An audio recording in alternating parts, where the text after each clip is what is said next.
तो हेलो दोस्तों, जर्मनी जैसे देश में हिटलर जैसा एक तानाशाह कैसे हद तक ताकतवर हो जाता है कि लाखों लोग उसे डरने लगते हैं। कैसे हिटलर जर्मनी की सत्ता के शिखर पर पहुंचकर लाखों लोगों की मौत का कारण बन जाता है। एडोल्फ हिटलर को दूसरे विश्व युद्ध के लिए जिम्मेदार माना जाता है, जिसे विश्व युद्ध में हुई 5 करोड़ मौतों और 60 लाख यहूदियों की हत्या के लिए उसे दोषी माना जाता है। आज भले हिटलर पूरी दुनिया और जर्मनी में सबसे ज्यादा खराब व्यक्ति है, लेकिन एक समय ऐसा था जब वो जर्मनी का बादशाह बन गया था। हिटलर की सोच के अनुसार आर्यन सर्वश्रेष्ठ है और जर्मन्स को पूर्व के देशों पर कब्जा कर लेना चाहिए। आपको बता दें कि हिटलर लोगों को बताना चाहता था कि आर्यन सबसे बड़ी रेस है, वही आर्यंस जो सैकड़ों साल पहले भारत में भी आए थे और यही बस गए थे। हिटलर एक ऐसा शख्स था जो खुद को पवित्र साबित करने में लग गया था। अपने जीवन के आखिरी दिनों में उसने शराब और मीट से भी दूरी बनाए रखना शुरू कर दिया था, यानी एडोल्फ हिटलर वेजिटेरियन बन गया था। अक्सर लोगों के मन में धारणा रहती है कि शाकाहारी इंसान इतना क्रूर नहीं होता जितना मांसाहारी इंसान हो सकता है, लेकिन हिटलर ने इसे गलत साबित कर दिया था, क्योंकि जान लेना उसके लिए बस एक खेल के समान था। हिटलर धर्म की आड़ लेकर लोगों को भ्रमित करने में भी लगा था। इसी कड़ी में उतर उसने जर्मनी के लोगों को भी खुद को पवित्र बनाए रखने के लिए प्रेरित किया था। उसने जर्मनी में एंटी स्मोकिंग कैंपेन तक चलाए थे। हिटलर एक साधारण से परिवार में पैदा हुआ था। उसने 1933 से 1945 तक जर्मनी पर राज किया। वो जर्मनी का चांसलर और तानाशाह लीडर था। एडोल्फ हिटलर का जन्म 20 अप्रैल साल 1889 को ऑस्ट्रिया के एक छोटे से कस्बे में हुआ था। हिटलर के पिता का नाम एलोइस हिटलर और मां का नाम क्लारा पोलिश था। पिता के साथ हिटलर की ज्यादा पटती नहीं थी और हमेशा दोनों में कहासुनी होती रहती थी, लेकिन हिटलर मां के बहुत करीब था। उसकी मां उसे बहुत ज्यादा प्यार करती थी और बचपन में अपनी मां की वजह से वो बहुत बिगड़ेल भी हो गया था। एडोल्फ फाइनल आर्ट्स में कैरियर बनाना चाहता था, लेकिन उसके पिता ने इसकी इजाजत नहीं दी। उसके पिता चाहते थे कि हिटलर सिविल सर्विसेज में अपना कैरियर बनाए। वो अपने माता पिता के 6 बच्चों में चौथे नंबर पर था। साल 1900 में हिटलर के छोटे भाई एडमंड की मृत्यु हो गई, जिसके बाद हिटलर ने अकेला रहना शुरू कर दिया। छोटे भाई के चले जाने से हिटलर को बहुत दुख हुआ था। हिटलर के पिता स्टेट कस्टम सर्विस से रिटायर्ड हुए थे और साल 1903 में उनकी मृत्यु हो गई। पिता से अच्छे संबंध न होने के बावजूद हिटलर बहुत रोया था। पढ़ने में हिटलर ज्यादा अच्छा नहीं कर पा रहा था और बड़ी मुश्किल से पहले सेमेस्टर में पास हो पाया था। हिटलर ने फाइनल एग्जाम में भी नहीं दिया था और 16 साल की उम्र में ही पढ़ाई छोड़ दी, लेकिन हिटलर ने खुद से पढ़ना जारी कर रखा था। उसकी रुचि केवल इतिहास और पॉलिटिक्स की किताबों में ही थी। हिटलर के दोस्तों ने बताया था कि वो बहुत मूड इंसान था। अपने तर्क को सही साबित करने के लिए वो किसी भी हद तक जा सकता था। 1960 में हिटलर की मां की मृत्यु हो गई, जिससे वो बहुत ज्यादा टूट गया। थोड़े समय में ही उसने अपना पूरा परिवार खो दिया था, जिससे वो और ज्यादा सख्त बन गया था। मां की मृत्यु के बाद हिटलर वियना आ गया। वियना आने के बाद हिटलर ने अकादमी ऑफ फाइन आर्ट्स में 2 बार एडमिशन लेने की कोशिश की, लेकिन दोनों बार एग्जाम में फेल हो गया। अपने बचपन के सपने को भी पूरा नहीं कर पाने की वजह से वो डिप्रेशन में चला गया था। अब उसके पास रहने के लिए घर भी नहीं था और वो बड़ी मुश्किल से पेंटर का काम करके 2 वक्त के भोजन का इंतजाम कर पा रहा था। साल 1913 में हिटलर वियना से म्यूनिक आ गया। प्रथम विश्व युद्ध 1914 में शुरू हो चुका था। हिटलर ने जर्मन आर्मी में भर्ती होने के लिए अप्लाई किया और उसका सिलेक्शन हो गया।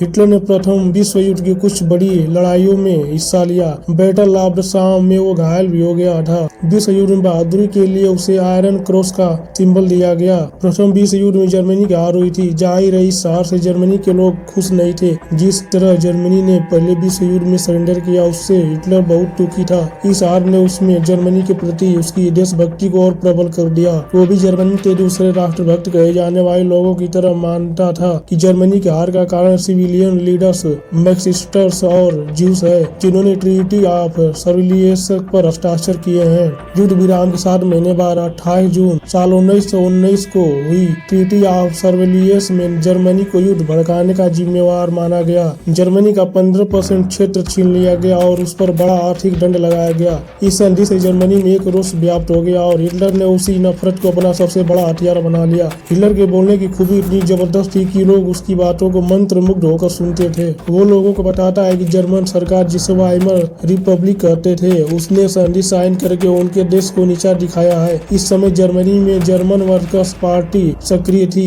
जिसके संस्थापक ड्रेक्सलर थे। ओडीएपी के संस्थापक अंटोन ड्रेक्सलर की राष्ट्रवादी और मार्क्सवाद विरोधी सोच से प्रभावित था। हिटलर ने इस पार्टी को ज्वाइन कर लिया और जब इसका नाम NSDAP रखा गया था, जिसे नाजी पार्टी भी कहा जाता है। हिटलर एक पेंटर तो था, इसीलिए उसने खुद ही नाजी पार्टी के बैनर को तैयार किया था और स्वास्तिक के निशान को पार्टी का सिंबल बनाया। उसने जर्मनी में जगह जगह भाषण दिए और लोगों के मन में पनप रही नफरत को एक दिशा दे दी। उसके भाषणों में विरोधी राजनीतियों, यहूदियों और मार्क्सवादियों के प्रति नफरत होती थी। साल 1921 तक हिटलर नाजी पार्टी का चेयरमैन बन गया था। हिटलर लगातार भाषण देता जा रहा था, जिसमें वियर हाल के भाषणों ने उसकी जैसी सोच रखने वाले बहुत से लोगों को प्रभावित किया। नवंबर 1923 में हिटलर ने क्रांति की घोषणा कर दी और एक नई सरकार के गठन की ऐलान भी की।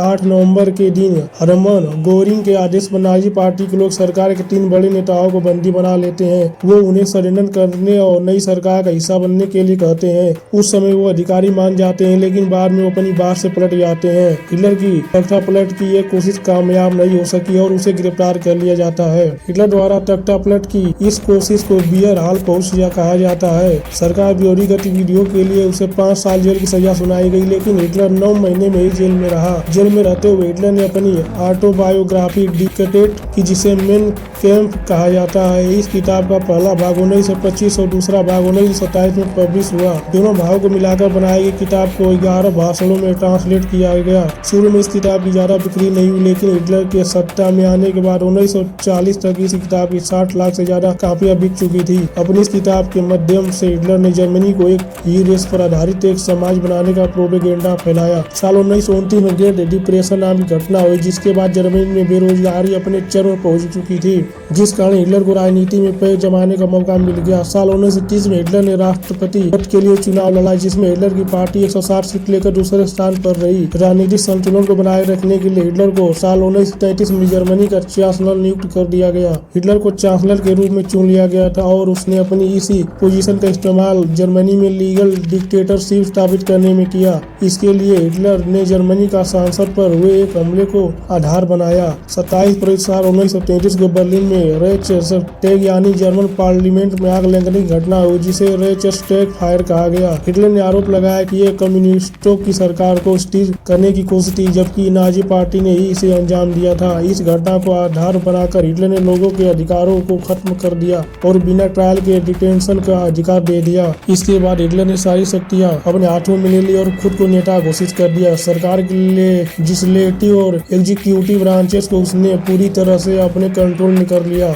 एनेबलिंग एक्ट को पास कर दिया गया, जिससे 4 सालों तक उसकी कैबिनेट के पास सारी लेजिस्लेटिव पावर्स आ गई। यही नहीं, संविधान को बदलने की पावर्स भी अब उसके पास आ गई थी। हिटलर ने सिस्टमेटिक तरीके से सभी विरोधी पार्टियों को खत्म कर दिया। साल 1933 तक जर्मनी में सिर्फ नाजी पार्टी की इकलौती पार्टी थी जिसके पास कानूनी मान्यता थी। इसके बाद हिटलर ने उसके खिलाफ बड़ी सकने वाली आवाज को भी कुचल दिया। उसने अपनी ही पार्टी के उन लोगों को टारगेट करना शुरू कर दिया जो भविष्य में उसके लिए खराब हो सकते थे।